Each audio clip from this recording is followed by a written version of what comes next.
Sir வணக்கம் sir. இது வழியில் சொத்து கேட்டீங்க இல்லைங்களா? இப்போ பாருங்கள், இந்த பனஞ்சாலை இருக்குது பாருங்கள், இதுலேருந்து ஸ்டார்ட் ஆகுது. அதுக்கு அண்ணாண்ட நம்மளுது கிடையாது. ஆனால் எல்லாம் புறம்போக்கு வழி இருக்குது சார். புறம்போக்கு வழி எல்லாம் போகிறாங்க வராங்க. தென்னை மரத்தை எடுத்து பாருங்கள், அங்கெல்லாம் நல்லா விவசாயம் பண்ணுறாங்க, பயிர் பண்ணுறாங்க. ஆனால் புறம்போக்கு வழி இருக்குது.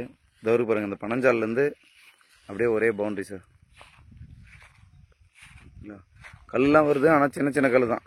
தெரியுது இல்லைங்களா? இந்த மாதிரி சின்ன சைஸ் தான் கல்லுங்க. அதெல்லாம் ஜேசி வச்சு எடுக்கிற மாதிரி கல் தான், எடுக்க முடியாத கல் கிடையாது. நல்லா செங்கட்டு மண்ணு தான் சார், புஞ்சை தான். அப்படியே பாருங்கள் சார், இது ஃபுல்லாக அப்படியே ஒரே பவுண்டரி தான் சார். மொத்தம் 6 ஏக்கர் சார். அண்ணன் தம்பி சொத்து தான். 6 ஏக்கரு.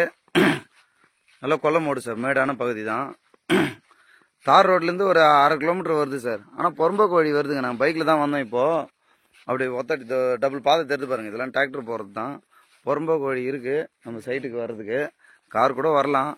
ஆனால் நம்ம கொஞ்சம் ஒரு சில இடத்துல க்ளீன் பண்ணிட்டா நேராக கார் கூட சைட்டுக்கு வரும் சார். அந்த மாதிரி இடம் தான் இது. ஏன்னா நாங்கள் பைக்கில் தான் வந்தோம். ஃபுல்லாக சைட்டு வரைக்கும் ஃபுல்லாக பைக்கில் தான் வந்தோம். 6 ஏக்கருங்க. இந்த ரவுண்ட் அப்படியே வரும். ஓகே.